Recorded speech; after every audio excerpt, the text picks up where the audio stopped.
पांडव सहदेव ने आखिर क्यों खाया अपने ही पिता का मस्तिष्क? जाने अनसुनी कहानी।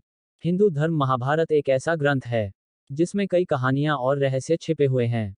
आमतौर पर लोग महाभारत को परिवार की लड़ाई की कहानी के तौर पर जानते हैं, लेकिन इस धार्मिक ग्रंथ में आपको पारिवारिक कलह की वजह, आपसी प्रेम, नफरत, विश्वास, क्रोध और संवेदनाओं का संग्रह मिलेगा। महाभारत से जुड़ी कई ऐसी कहानियां भी हैं जिनका जिक्र महाभारत ग्रंथ में नहीं किया गया है और बहुत कम लोग ही इनके बारे में जानते हैं।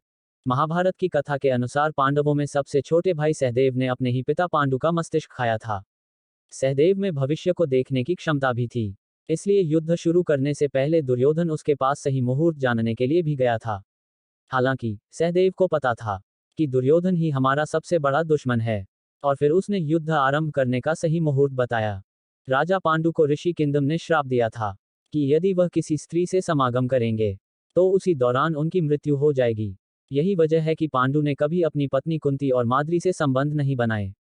कुंती ने देवताओं के आह्वान से युधिष्ठिर, भीम और अर्जुन को प्राप्त किया। वहीं माद्री ने भी मंत्र विद्या से पुत्र नकुल व सहदेव का प्राप्त किया। प्रचलित कहानी के अनुसार पांडु ने संयम का पालन किया, लेकिन एक बार वह अपनी पत्नी माद्री को देखकर कामाशक्त हो गए।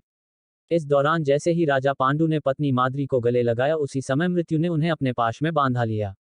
मृत्यु को करीब देखकर राजा पांडु ने अपने 5 पुत्रों को बुलाया और कहा कि मेरा मस्तिष्क खा लो। सभी पुत्रों ने ये सुनकर हैरान हो गए और किसी ने इस बात को स्वीकार नहीं किया, लेकिन सबसे छोटे बेटे सहदेव ने पिता के कहने पर उनका मस्तिष्क खाना स्वीकार किया। जैसे ही सहदेव ने अपने पिता पांडु का मस्तिष्क खाया, उन्हें भूत, भविष्य और वर्तमान का ज्ञान हो गया।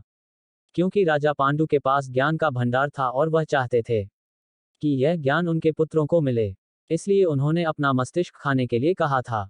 अगर कहानी से कुछ अच्छी जानकारी मिली हो तो प्लीज़ चैनल को सब्सक्राइब जरूर करें और लाइक कमेंट भी करें।